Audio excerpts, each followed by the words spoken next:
జగన్మోహన్ రెడ్డి గారి మీద నాకు ఎలాంటి కోపం లేదు సార్. ఎందుకంటే నేను పులివెందులు కాదు, నాకేం పొలం తగాదా లేవు, పొలం పంచాయతీ లేదు. మీకు ఆ మాటకు వస్తే జగన్మోహన్ రెడ్డి గారితో కలిసి భోంచేసిన సందర్భం కూడా నాకు ఉంది పులివెందుల్లో. ఎందుకంటే వాళ్ళ నాన్నగారి మీద ఒక జర్నలిస్ట్గా రాజర్షి అని ఒక పుస్తకం నేనే వేశాను. అప్పుడు పులివెందుల్లో వెళ్ళి అప్పుడు పులివెందుల మున్సిపల్ చైర్పర్సన్గా ఉన్న ఈ రవీంద్రారెడ్డి ఆయన మేనల్లుడు చేతుల మీదగానే ఒక ఇంట్లో ఆవిష్కరణ చేసి ఆయనతో పాటు కూర్చొని భోంచేసాం. మనకి ఒక ప్రజాస్వామిక ప్రభుత్వం పెట్టిన రాజధానిని తీస్తుంది, భూములు ఇచ్చిన రైతును రోడ్డు పాలు చేస్తుందని ఒక ప్రజాస్వామిక దృక్పథంతో పోరాటం చేశామే తప్ప ఆయన మీద మాకు ఎలాంటి వ్యక్తిగత కక్షలు కూడా ఎలాంటి ఉండటానికి కూడా ఆస్కారం లేదు. ఇదంతా ఏంటంటే తీసుకున్న నిర్ణయం, ప్రభుత్వాలు తీసుకున్న నిర్ణయాలను ప్రశ్నించడం పౌరధర్మమే కదా సార్. ఈ రాజధాని నిర్ణయమే కాదు, మీరు విశాఖ ఉక్కు కార్మికులకు సంబంధించి కానీ, డాక్టర్ సుధాకర్ విషయం కానీ, డ్రైవర్ సుబ్రహ్మణ్యం విషయం కానీ, అచ్చెన్న విషయం కానీ, వజీరా కానీ, అబ్దుల్ సలాం కానీ, నంద్యాల నాగమ్మ, పులివెందుల మహాలక్ష్మి, ఈ జరిగిన దౌర్జన్యాలు, దారుణాలు, శిరోమండనాలు, మూత్ర విసర్జనలకి ఆ సామాజిక కులాల్లో పుట్టిన బాలకోటే ప్రశ్నించకుండా ఎలా ఉంటాడు? ప్రశ్నించడం కదా నా ధర్మం.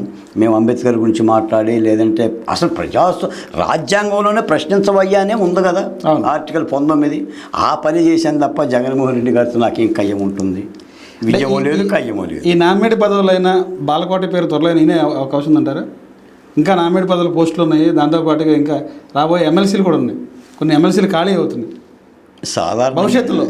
సాధారణంగా ఏంటంటే ఇప్పుడున్న 6 నెలల పరిపాలన చూసిన తర్వాత మాకు ఆశలు సన్నగిలినాయి సార్. ఓకే, ఈ ప్రభుత్వంలో బాలకోట ఇలాంటి వాళ్ళకో లేదంటే కష్టపడ్డ వాళ్ళకు గుర్తింపు వస్తుందనే ప్రశ్నకి మాకు కూడా ఆశలు సన్నగిలినాయి. ఎందుకంటే నీ పొర చేయి నా కుడి చేయి నా ఎడం చేయి పెడతానంట. పొర చెయ్యదే, ఎడం చెయ్యదే.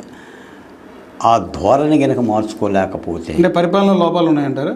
పరిపాలన పరాలు కాదు, ఇప్పుడు ఆయా సామాజిక కులాలకంటే ఒక సామాజిక బ్యాలెన్స్కి అన్నం పెట్టడంలో మాత్రం పాత తరహా పద్ధతి కనిపిస్తుంది తప్ప కొత్త తరహా పద్ధతి కనిపించదు. చంద్రబాబు నాయుడు ఎలక్షన్ ముందు చెప్పారు, నేను మారిన చంద్రబాబుని చూస్తారు, నేను మారానని చెప్పంటారు. మార్పేం కనపడాలి. మారాలి, ఆ మార్పు వస్తుందని మేము ఆశించాం. ఎందుకంటే 124 సీట్ల అమోఘ బలం వచ్చిన తర్వాత చంద్రబాబు నాయుడు గారికి చాలా గొప్ప విజయం అది తెలుగుదేశం పార్టీ ఆవిర్భావం అప్పుడు కూడా రాలా.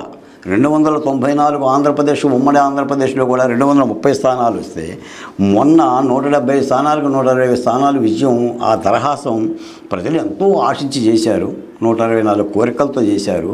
ఆ కొత్త మార్పు అనేది రావాలి. నేను గతంలో మొట్టమొదటి చెప్పాను, చంద్రబాబు నాయుడు గారి ప్రమాణ స్వీకారం చేయడానికి ముందే మేము కొత్త చంద్రబాబు చూడాలి, చంద్రబాబు నాయుడులో అవసరం వస్తే చంద్రనిప్పులు కలిగించే చంద్రబాబు నాయుడు చూడాలని కూడా ఆశించాం, ఇంకా ఆశిస్తున్నాం. ఇంకా మార్పు ఏం కనపడలేదంటారా? అంటే పరిపాలన కాలం 6 నెలలే కాబట్టి ఇంకా కాలం ఉంది కాబట్టి మనిషిగా అడుగులేస్తాడు. మారేనని చెప్తున్నారు కదా. నిన్న జరిగినటువంటి కలెక్టర్ మీటింగ్లో కూడా నేను మారాను, కొత్త చంద్రబాబుని చూస్తారని చెప్పి అంటున్నారు. 94 బాబుని చూస్తారంటున్నారు.